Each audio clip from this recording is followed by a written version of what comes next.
संपूर्ण सृष्टि रचना, सूक्ष्म वेद से निष्कर्ष रूप सृष्टि रचना का वर्णन। यानी ये जो सृष्टि रचना है कि परमात्मा कौन है, कैसा है, कहाँ है, कैसा दिखाई देता है, कैसे वो मिलेगा, ये सारे ब्रह्मांड, ये ग्रह, ये चांद, सूरज, ये सारे प्राणी, ये सब किसने उत्पन्न किए, क्यों उत्पन्न किए, क्या कारण है, क्यों हम यहाँ पर जन्म ले रहे हैं, मर रहे हैं, क्यों हम यहाँ पर गधे, कुत्ते, सूअर बनकर इतने कष्ट उठा रहे हैं, ये सारी जानकारी हमें सृष्टि रचना से मिलेगी। ये सृष्टि रचना थोड़ी थोड़ी हमारे सर्व धर्मों के धर्मशास्त्रों में वर्णित है, परंतु कंप्लीट नहीं है। कंप्लीट सृष्टि रचना को बताने के लिए परमपिता परमेश्वर कबीर साहिब ने स्वयं शतलोक से चलकर गति करके इस काल के 21 ब्रह्मांड में आना पड़ता है और एक संत की भूमिका करनी पड़ती है, तत्वदर्शी संत की भूमिका करनी पड़ती है। तो परमेश्वर जी चारों युगों में आए हैं। ये कबीर परमात्मा सतयुग में सतसुकृत ऋषि के नाम से आए, त्रेता में मुनिंद्र ऋषि के नाम से आए, द्वापर में करुणामय ऋषि के नाम से आए और कलयुग में कबीर नाम से आए, जो इनका वैदिक नाम है, इनका वास्तविक नाम है। और परमेश्वर ने रह रहकर आप और हमें सृष्टि रचना का ज्ञान करवाया है। इस आधार से भाइयों और बहनों, परमेश्वर ने पांचवें वेद सूक्ष्म वेद की रचना आज से लगभग 650 साल पहले जब वे बनारस के काशी शहर में आए थे, 120 वर्ष उन्होंने रहकर लीला की थी, अपना ज्ञान समझाया था। तो बाद में आगे चलकर आदरणीय धर्मदास जी के माध्यम से परमेश्वर ने पांचवें वेद सूक्ष्म वेद की रचना करवाई थी, जिसको हम कबीर सागर के नाम से जानते हैं, जिसमें कंप्लीट सृष्टि रचना परमेश्वर जी ने लिखवाई थी। लेकिन आगे चलकर काल प्रेरणा से कबीर पंथियों ने सृष्टि रचना में बहुत सारी हेरा फेरी कर दी।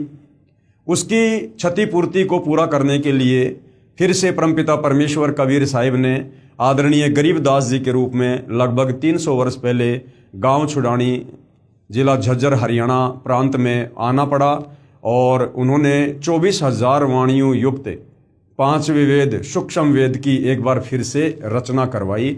तो सूक्ष्म वेद से निष्कर्ष निकालकर सतगुरु रामपाल जी परमेश्वर जी ने हमें ये सृष्टि रचना दी है, जिसे हमने बहुत ही ध्यानपूर्वक सुनना है।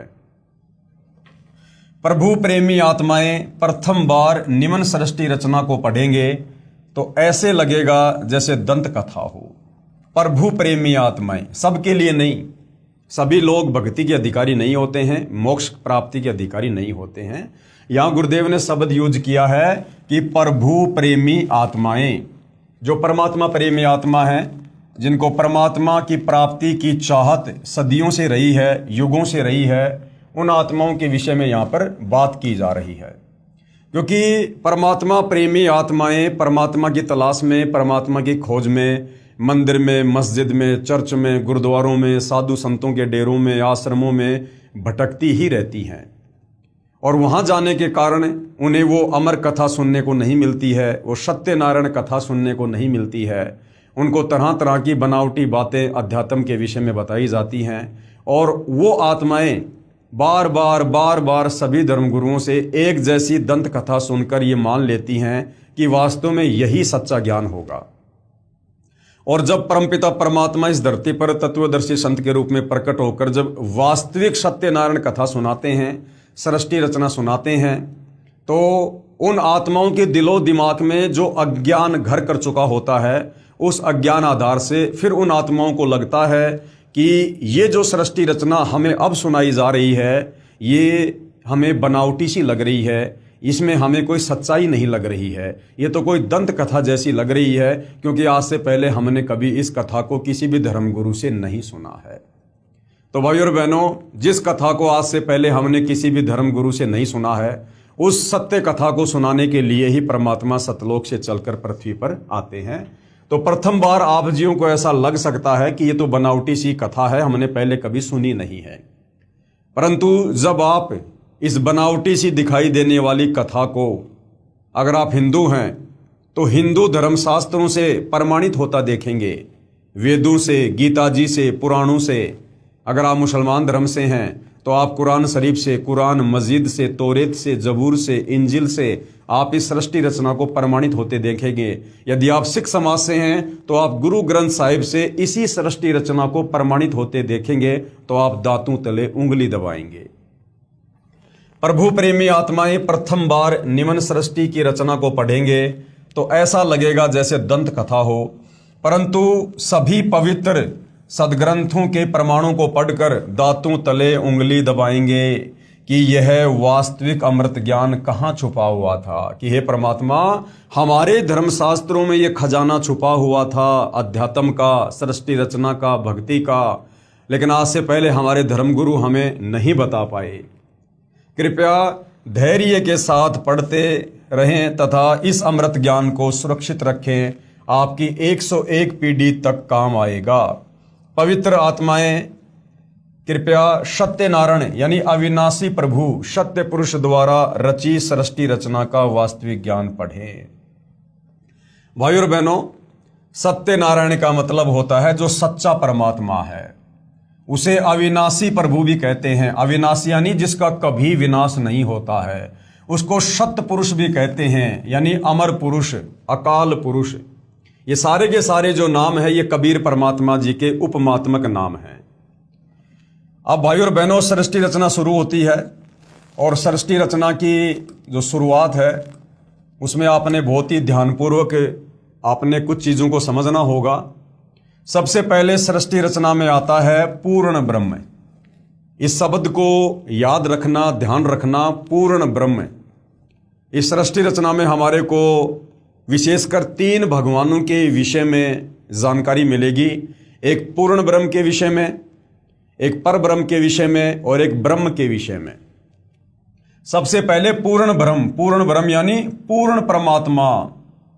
इस सृष्टि रचना में सत्य पुरुष यानी कबीर भगवान, सतलोक का स्वामी वही कबीर भगवान, प्रभु भी उसी को कहते हैं, और अलख पुरुष अलख लोक का स्वामी, और अगम पुरुष अगम लोक का स्वामी, तथा अनामी पुरुष अनामी यानी अकय लोक का स्वामी। तो एक ही पूर्ण ब्रह्म है। यानी भाइयों और बहनों, जो कबीर परमात्मा हैं जिनको पूर्ण ब्रह्म कहते हैं, सर्वप्रथम कबीर परमात्मा अनामी लोक में रहा करते थे। उसके बाद कबीर परमात्मा ने अपनी मर्जी से उन्होंने नीचे के 3 लोकों की ओर रचना की। कौन कौन से लोकों की रचना की? परमात्मा जिस लोक में रहते थे उस लोक का नाम है अनामी लोक, उसको अकय लोक भी कहते हैं। और उस अनामी लोक में रहने के चलते परमात्मा को अनामी पुरुष भी कहते हैं। पुरुष यानी भगवान। परमात्मा जब अनामी लोक में रहता है तो उनको अनामी पुरुष भी कहते हैं। अनामी लोक का दूसरा नाम है अकय लोक, तो परमात्मा को अकय पुरुष भी कहते हैं। उसके बाद परमात्मा ने नीचे के 3 लोक रचने का विचार किया। अनामी लोक से नीचे अगम लोक, और जब वही कबीर परमात्मा पूर्ण ब्रह्म अपना रूपांतरण करके जब उस अगम लोक में आकर विराजमान होता है तो उनको अगम पुरुष भी कहते हैं।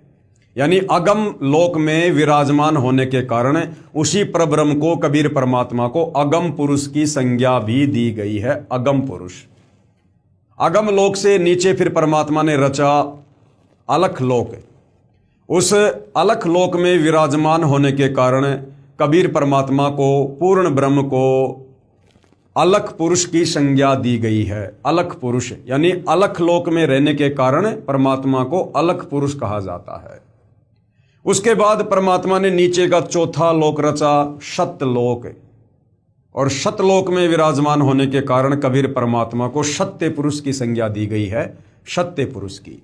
यानी परमात्मा एक ही है, कबीर भगवान। वही कबीर परमात्मा 4 लोकों की रचना करके और भिन्न भिन्न नाम से उन 4 लोकों में निवास करता है। अनामी लोक में अनामी पुरुष, अगम लोक में अगम पुरुष, अलख लोक में अलख पुरुष और सतलोक में सत्य पुरुष। ये 4 परमात्मा भिन्न भिन्न नहीं हैं, चारों एक ही हैं। वो कबीर भगवान अपने रूपांतरण करके 4 लोकों में विराजमान होता है। तो आप जी भ्रमित मत हो जाना। ये जो पूरी जानकारी यहाँ तक जो दी गई है ये चारों लोकों की जानकारी है। उन चारों लोकों में ये कबीर परमात्मा, ये पूर्ण ब्रह्म खुद ही अलग अलग नाम से विराजमान होता है। इस सृष्टि रचना में सत्य पुरुष यानी सतलोक का स्वामी प्रभु और अलख पुरुष यानी अलख लोक का स्वामी और अगम पुरुष यानी अगम लोक का स्वामी तथा अनामी पुरुष यानी अनामी जिसका दूसरा नाम है अकय लोक का स्वामी, तो एक ही पूर्ण ब्रह्म है यानी कबीर परमात्मा। वास्तव में अविनाशी प्रभु है, यानी जो कबीर परमात्मा है, जो पूर्ण ब्रह्म है, वो अविनाशी है, उसको मारने में कोई भी सक्षम नहीं है। जो भिन्न भिन्न रूप धारण करके अपने चारों लोकों में रहता है, जिसके अंतर्गत असंख्य ब्रह्मांड आते हैं। तो सबसे पहले हो गया पूर्ण ब्रह्म। ये याद रखना है भाई और बहनों हमने, क्योंकि हम सृष्टि रचना को समझ रहे हैं, हमने बहुत ही ध्यानपूर्वक सृष्टि रचना को समझना है। तो सबसे पहले पूर्ण ब्रह्म यानी कबीर परमात्मा जी, जो ऊपर के चार लोक रच के चारों लोकों में खुद ही विराजमान रहते हैं। उसके बाद दूसरे नंबर का भगवान है पर ब्रह्म। पर ब्रह्म ये सात संग ब्रह्मांड का स्वामी है, जिसका गीता अध्याय 15 श्लोक नंबर 16 में जिक्र है। ये वो परब्रह्म है जिसके सात संग ब्रह्मांड हैं। पर ब्रह्म यह केवल सात संग ब्रह्मांड का स्वामी यानी प्रभु है, मालिक है, भगवान है। यह अक्षर पुरुष भी कहलाता है। गीता अध्याय 15 श्लोक नंबर 16 में जिन दो भगवानों का जिक्र है, क्षर पुरुष और अक्षर पुरुष, तो ये वो अक्षर पुरुष है, सात संग ब्रह्मांड का स्वामी। परंतु यह तथा इसके ब्रह्मांड भी वास्तव में अविनाशी नहीं है। परंतु ये वास्तव में अविनाशी नहीं है, इसका भी जन्म और मृत्यु होती है। इसके सात संग ब्रह्मांड भी उत्पत्ति और प्रलय में आते हैं। उसके बाद तीसरे नंबर का जो भगवान है वो है ब्रह्म। तीसरे नंबर का भगवान कौन है? ये ब्रह्म। ये है भाइयों और बहनों काल। इस ब्रह्म को काल भी कहते हैं। ये ब्रह्मा विष्णु महेश का पिता है, ये दुर्गा का पति है, और महाभारत के युद्ध में गीता जी का ज्ञान श्री कृष्ण जी के शरीर में प्रवेश करके इसी ब्रह्म ने दिया था। ये केवल 21 ब्रह्मांड का स्वामी है। इस ब्रह्म के पास, काल के पास केवल 21 ब्रह्मांड हैं। इसे क्षर पुरुष यानी ज्योति निरंजन तथा काल आदि उपमा से जाना जाता है, तथा इसके सर्व ब्रह्मांड नाशवान है, अर्थात 21 ब्रह्मांड भी उत्पत्ति और प्रलय में हैं। ये काल, ये क्षर पुरुष, ये भी जन्म और मरण में है। तो विशेषकर भाइयों और बहनों, यदि हमने सृष्टि रचना को समझना है तो हमने इन तीन भगवानों के विषय में पूरी जानकारी होनी चाहिए। सबसे पहले पूर्ण ब्रह्म यानी कबीर परमात्मा, दूसरे नंबर पर परब्रह्म यानी अक्षर पुरुष, और तीसरे नंबर पर ब्रह्म यानी ये काल क्षर पुरुष। उपरोक्त तीनों पुरुषों यानी भगवानों, प्रभुओं का प्रमाण पवित्र श्री मद भगवत गीता अध्याय 15 श्लोक नंबर 16 और 17 में भी है। इन तीनों भगवानों का जिक्र गीता जी अध्याय 15 श्लोक नंबर 16 और 17 में स्पष्ट है, आपको आगे दिखाएंगे। फिर ये चौथे नंबर का जो भगवान है, चौथे नंबर का ये है ब्रह्मा। चौथे नंबर का क्या है? ब्रह्मा। ये ब्रह्मा कौन है? ये इस ब्रह्म का बड़ा बेटा है, इस काल का बड़ा बेटा है। इस ब्रह्म यानी काल के तीन पुत्र हैं, ब्रह्मा विष्णु महेश। तो इस ब्रह्म का जो बड़ा बेटा है वो है ब्रह्मा। ब्रह्मा इसी ब्रह्म यानी काल का ज्येष्ठ यानी बड़ा पुत्र है, विष्णु बीच वाला पुत्र है, तथा शिव अंतिम तीसरा पुत्र है। ये तीनों इस ब्रह्म के यानी काल के पुत्र केवल एक ब्रह्मांड में एक विभाग के स्वामी अर्थात भगवान है, तथा नाशवान है, अर्थात ब्रह्मा विष्णु महेश भी नाशवान है, जन्म और मृत्यु में है। विस्तृत जानकारी के लिए कृपया पढ़ें निम्नलिखित सृष्टि रचना। तो भाइयों और बहनों, ये चार चीजें हमने याद रखनी है, ध्यान रखनी है अगर सृष्टि रचना को समझना है तो। सबसे पहले पूर्ण ब्रह्म, फिर परब्रह्म, फिर ब्रह्म, और चौथा इस ब्रह्म का जो बेटा है यह है ब्रह्मा। अब भाइयों और बहनों, हम सृष्टि रचना को विस्तार से समझेंगे। कबीर देव, सीधा सीधा हम कहते हैं कबीर परमेश्वर। वेदों में परमेश्वर को क्या कहा है? कबीर देव, जिसको हम कबीर भगवान, कबीर साहिब कहते हैं। तो कबीर देव ने सूक्ष्म वेद अर्थात पांचवा वेद अर्थात कबीर वाणी में अपने द्वारा रची सृष्टि का ज्ञान स्वयं ही बताया है, जो निम्नलिखित है। सर्वप्रथम केवल एक स्थान अनामी यानी अनामय लोक था। सबसे पहले क्या था? केवल एक स्थान था, एक ही जगह थी, एक ही धाम था, अनामी लोक, जिसको अनामय लोक भी कहते हैं, जिसको अकय लोक भी कहते हैं। कबीर परमात्मा जी वहीं रहा करते थे। सर्वप्रथम केवल एक स्थान अनामी अनामय लोक था। ना ये क्षर पुरुष था, ना ये अक्षर पुरुष था, ना ये काल था, ना काल के तीनों बेटे थे, ना ये 21 ब्रह्मांड था, ना ये चांद सितारे थे, ना ये परब्रह्म था, ना धर्मराज था, ना दुर्गा थी, कुछ नहीं था। ना सतलोक था, कुछ नहीं था। सबसे पहले केवल एक ही लोक था, जिसको अनामी यानी जिसको अनामी लोक कहो, चाहे अनामे कहो, चाहे जिसको अकय लोक कहो, जिसे अकय लोक भी कहा जाता है। अकय का मतलब है जिसके विषय में पहले कभी किसी ने ना सुना हो, अकय लोक। पूर्ण परमात्मा उस अनामी लोक में अकेला रहता था। पूर्ण परमात्मा कौन? कबीर भगवान। पूर्ण ब्रह्म उस अनामी लोक में अकेला रहता था। उस परमात्मा का वास्तविक नाम कबीर देव अर्थात कबीर परमेश्वर है। सभी आत्माएं उस पूर्ण धनी के शरीर में समाई हुई थी।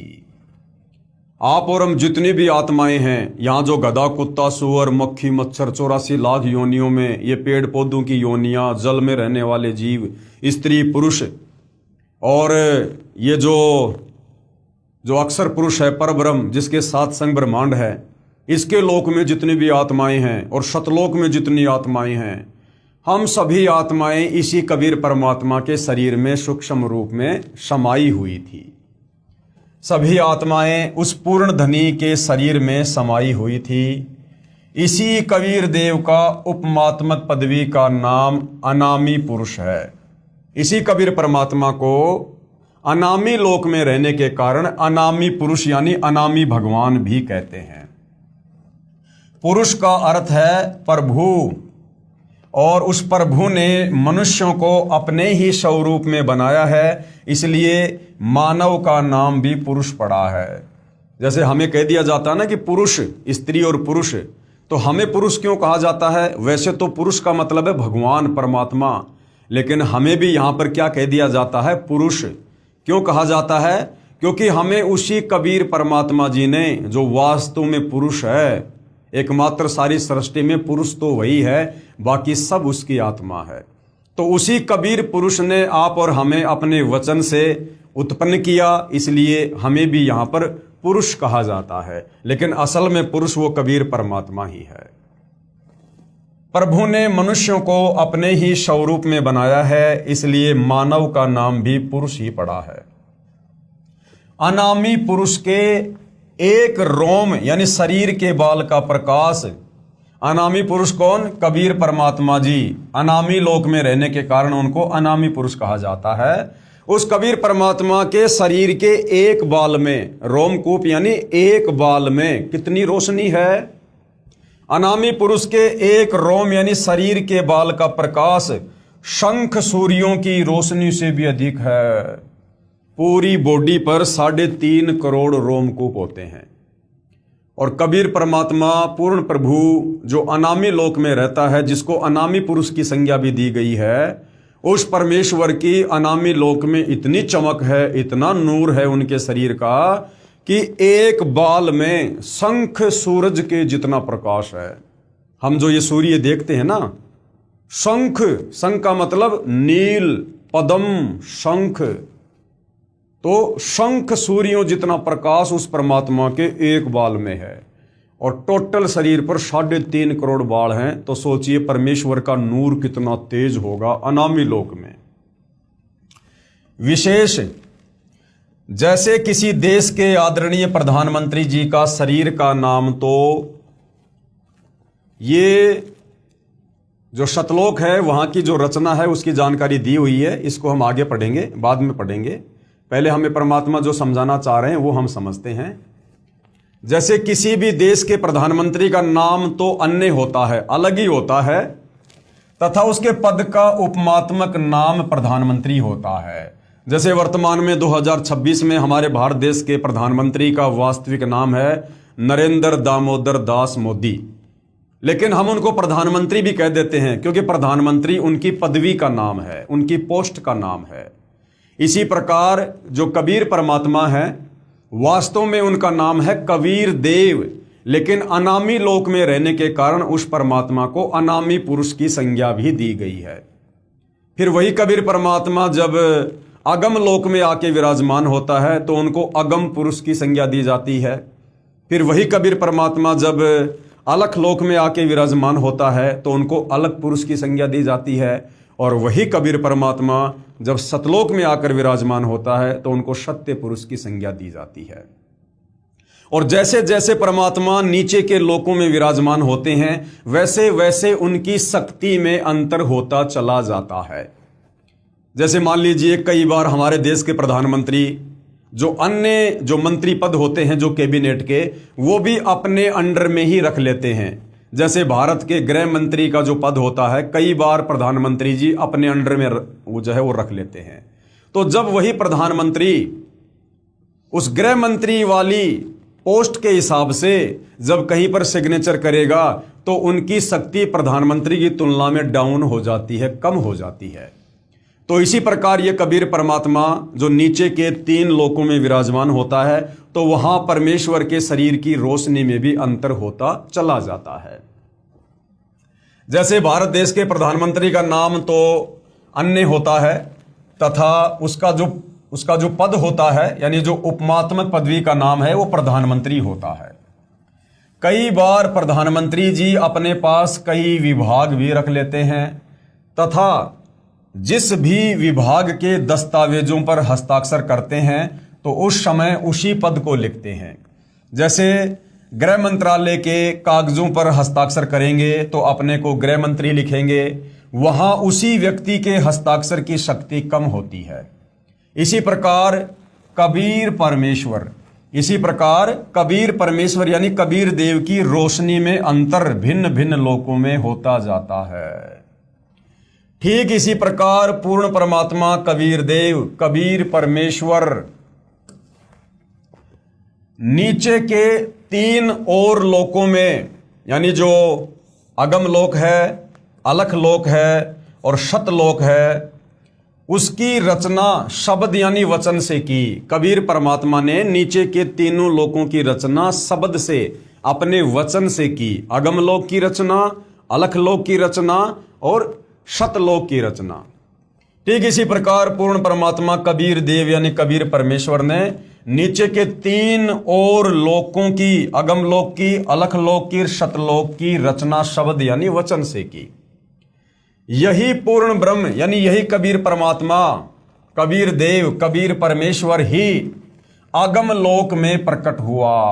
अनामी लोक से वो कबीर परमात्मा खुद ही उस अगम लोक की रचना करके उसमें जो है प्रकट हुआ तथा कबीर देव, कबीर परमेश्वर अगम लोक का भी स्वामी है क्योंकि उसी परमात्मा ने अगम लोक को रचा तथा वहां इनका उपमात्मक पदवी का नाम अगम पुरुष।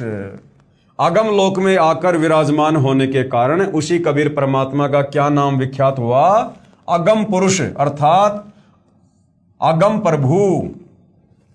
इसी अगम परमात्मा का मानव सदृश से शरीर बहुत तेजोमय है, जिसके एक रोम यानी शरीर के एक बाल की रोशनी खरब सूर्य की रोशनी से भी अधिक है।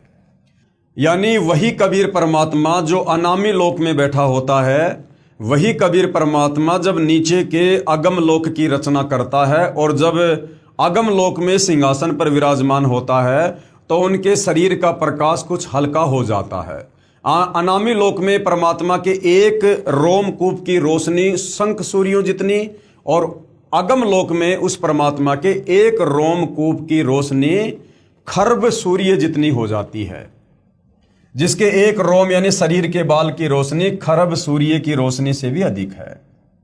उसके बाद यही पूर्ण परमात्मा कबीर देव यानी कबीर साहेब, कबीर परमेश्वर जब अलख लोक में प्रकट हुआ तथा स्वयं ही अलख लोक का भी स्वामी है तथा उपमात्मक पदवी का नाम अलख पुरुष भी इसी परमेश्वर का है। अगम लोक के बाद परमात्मा ने नीचे के लोक की रचना की, जिसको अलख लोक कहते हैं। उस अलख लोक में जब वही कबीर परमात्मा आकर सिंहासन पर विराजमान होता है तो उनको अलग पुरुष की संज्ञा दी जाती है और उनके शरीर की रोशनी में भी अंतर हो जाता है। तथा इस पूर्ण प्रभु का मानव सदृश से शरीर तेजोमय, स्वयं ज्योति, स्वयं प्रकाशित है। एक रोम यानी शरीर के एक बाल की रोशनी अरब सूर्यों के प्रकाश से भी ज्यादा है। और उसके बाद जब यही कबीर परमात्मा नीचे के चौथे लोक शतलोक में आकर विराजमान होता है, यही पूर्ण प्रभु शतलोक में प्रकट हुआ तथा शतलोक का भी अधिपति यही है। इसलिए इसी का उपमात्मक पदवी का नाम सत्य पुरुष यानी अविनाशी प्रभु है। नीचे के चौथे लोक शतलोक में आकर विराजमान होने के कारण परमेश्वर को सत्य पुरुष की संज्ञा दी जाती है और इसी का नाम अकाल मूर्ति यानी इसी कबीर परमात्मा को अकाल मूर्ति भी कहते हैं, शब्द स्वरूपी राम भी कहते हैं, पूर्ण ब्रह्म भी कहते हैं, परम अक्षर ब्रह्म आदि भी कहते हैं। इसी सत्य पुरुष यानी कबीर देव कबीर प्रभु का मानव सदृश शरीर तेजोमय है, जिसके एक रोम यानी एक शरीर के बाल का प्रकाश करोड़ सूर्यों तथा इतने ही चंद्रमाओं के प्रकाश से भी अधिक है। इस कबीर देव यानी कबीर प्रभु ने सत्य पुरुष रूप में प्रकट होकर कहा, शतलोक में उसी कबीर परमात्मा ने सत्य पुरुष रूप में प्रकट होकर शतलोक में विराजमान होकर प्रथम शतलोक में अन्य रचना की। सबसे पहले परमात्मा ने शतलोक में सृष्टि की रचना की शुरुआत की। एक शब्द यानी एक वचन से 16 द्वीपों की रचना की। उस शतलोक की धरती पर परमात्मा ने एक वचन उच्चारण करके 16 द्वीप बना दिए, 16 जगह बना दी। फिर 16 शब्दों से 16 पुत्रों की उत्पत्ति की। फिर परमात्मा ने 16 शब्द उच्चारण किए और 16 शब्दों से परमात्मा ने अपने 16 पुत्रों की उत्पत्ति की और अपने 16 पुत्रों को एक एक द्वीप दे दिया। यानी एक शब्द वचन से 16 द्वीपों की रचना की, फिर 16 शब्दों से 16 पुत्रों की उत्पत्ति की, फिर एक मानसरोवर की रचना की जिसमें अमृत भरा। अमृत यानी जैसे हम यहाँ कहते हैं ना मीठा पानी, ऐसे वहां पर परमात्मा ने अमृत भर दिया उस मानसरोवर में। 16 पुत्रों के नाम हैं कूरम, ज्ञानी, विवेक, तेज, सहज, संतोष, श्रुति, आनंद, क्षमा, निष्काम, जलरंगी, अचिंत, प्रेम, दयाल, धैर्य और योग संतायन, जिन्हें योग जीत भी कहा जाता है। योग जीत भी इन्हीं का नाम है। तो परमेश्वर ने 16 शब्दों से फिर 16 पुत्रों की उत्पत्ति की और सभी पुत्रों को एक एक द्वीप दे दिया। सत्य पुरुष यानी कबीर देव ने अपने पुत्र अचिंत को, अचिंत जो कि 12वें नंबर का सत्य पुरुष कबीर भगवान का बेटा है, सत्य पुरुष कबीर देव ने अपने पुत्र अचिंत को सत्य लोक की अन्य रचना का भार सौंपा कि भाई अचिंत अब तू आगे सतलोक में सृष्टि की रचना कर, तथा शक्ति प्रदान कर दी। अचिंत ने अक्षर पुरुष यानी पर ब्रह्म की शब्द से उत्पत्ति की। अचिंत ने क्या किया? जो शक्ति परमात्मा ने दी थी उस शब्द शक्ति से अचिंत ने सृष्टि रचना में सहयोग के लिए एक आत्मा उत्पन्न की, जिसको क्या कहा जाता है? पर ब्रह्म। पर ब्रह्म कहो या अक्षर पुरुष कहो, जो गीता अध्याय 15 श्लोक नंबर 16 में अक्षर पुरुष कहा गया है, ये वही अक्षर पुरुष है जिसको पर ब्रह्म भी कहते हैं।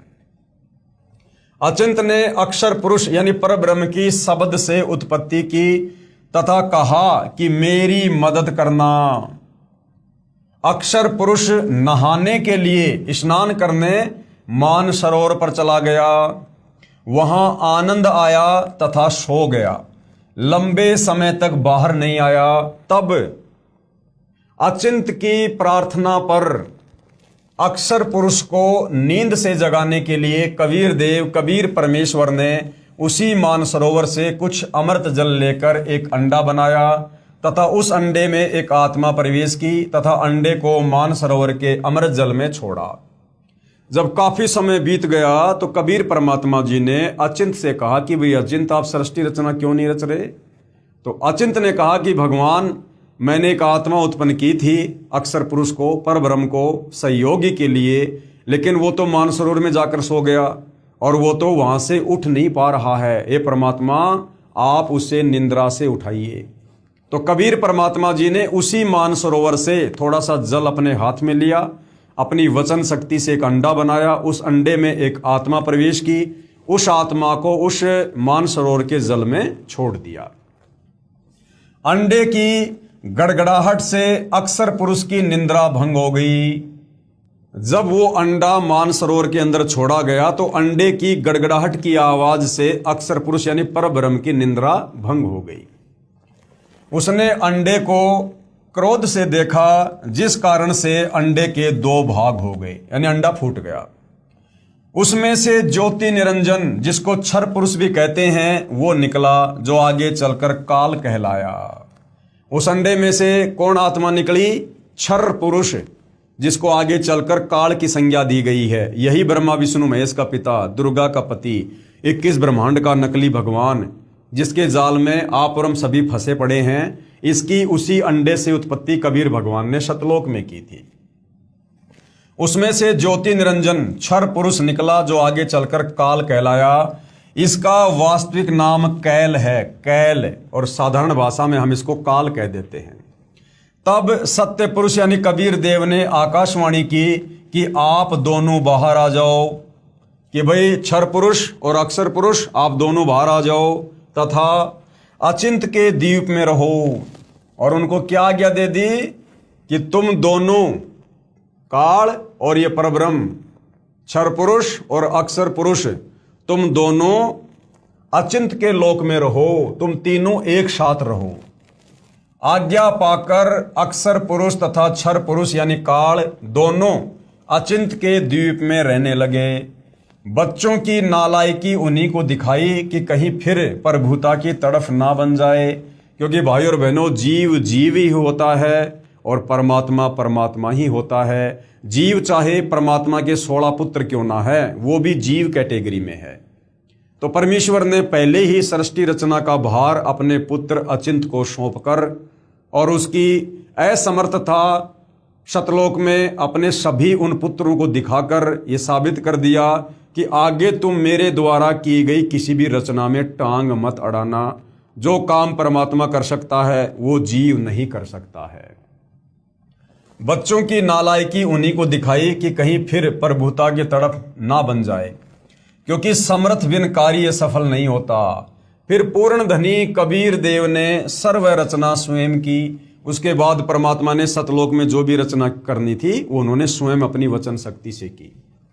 अपनी शब्द शक्ति से एक राजेश्वरी, जिसको राष्ट्री भी कहते हैं, शक्ति उत्पन्न की, जिससे सभी ब्रह्मांडों को स्थापित किया। इसी को पराशक्ति परानंदनी भी कहते हैं, जो सभी सिद्धियों की स्वामी है। पूर्ण ब्रह्म ने यानी कबीर भगवान ने सर्व आत्माओं को अपने ही अंदर से अपनी वचन शक्ति से अपने मानव शरीर सदृश से उत्पन्न किया। उसके बाद कबीर देव जी ने हम सभी आत्माओं को, जितने भी आत्माएं ब्रह्मांडों में हैं, काल के ब्रह्मांड में, अक्षर पुरुष के ब्रह्मांड में, शतलोक में, सभी आत्माओं को परमात्मा ने अपने शरीर से अपनी वचन शक्ति से उत्पन्न किया और अपने जैसे मानव सदृश से रूप में उत्पन्न किया। प्रत्येक हंस आत्मा का परमात्मा जैसा ही शरीर रचा, जिसका तेज 16 सूर्यों जैसा मानव सदृश है। और प्रत्येक आत्मा के शरीर का जो तेज था, जो रोशनी थी, वो 16 सूर्यों जितना था। जैसे सूरज है यहाँ पर, ऐसे ऐसे 16 सूर्यों जितना तेज सतलोक में प्रत्येक आत्मा के शरीर का है। परंतु परमेश्वर के शरीर के एक रोमकूप का प्रकाश करोड़ों सूर्यों से भी ज्यादा है।